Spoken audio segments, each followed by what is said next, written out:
Kapag ilang araw kang hindi dumudumi, maaaring ito ay senyales ng constipation. Sa kondisyong ito, bumabagal ang galaw ng bituka.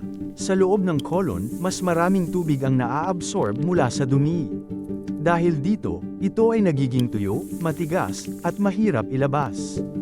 Ayon sa mga pag-aaral sa gastroenterology, ang kakulangan sa fiber, tubig, at pisikal na galaw ay ilan sa pangunahing sanhi ng constipation.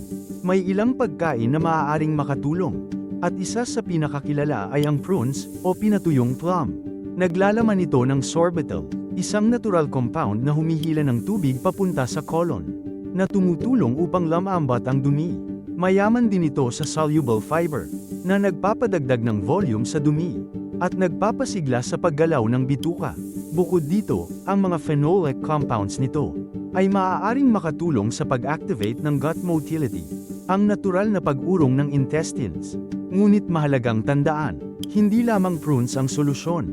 Ayon sa mga clinical guidelines, ang pagtaas ng fiber intake mula sa iba't ibang pagkain ay isa sa pinaka-epektibong paraan upang maiwasan ang constipation. Kabilang dito ang mga prutas tulad ng kiwi, papaya, peras, saging at mansanas. Pati na rin ang whole grains, oats, gulay, at beans. Nakakatulong din sa iba ang kape, yogurt, maligamgam na tubig sa umaga na nagpapagalaw ng bituka. Ang sapat na pag-inom ng tubig ay kritikal upang mapanatiling malambot ang dumi, habang ang regular na paggalaw ng katawan, tulad ng paglalakad, ay tumutulong upang mapanatili ang normal na galaw ng bituka. Sa ilang pag-aaral, ipinapakita na ang kombinasyon ng fiber, tubig, at galaw ay mas epektibo kaysa sa iisang solusyon lamang. Sa huli, ang constipation ay hindi lang simpleng problema ng pagdumi.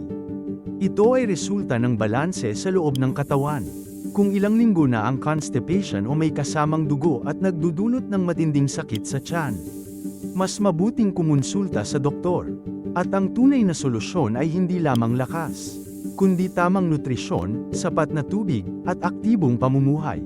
Ang pag-unawa sa nangyayari sa loob ng iyong katawan, ang unang hakbang tungo sa mas maayos na kalusugan.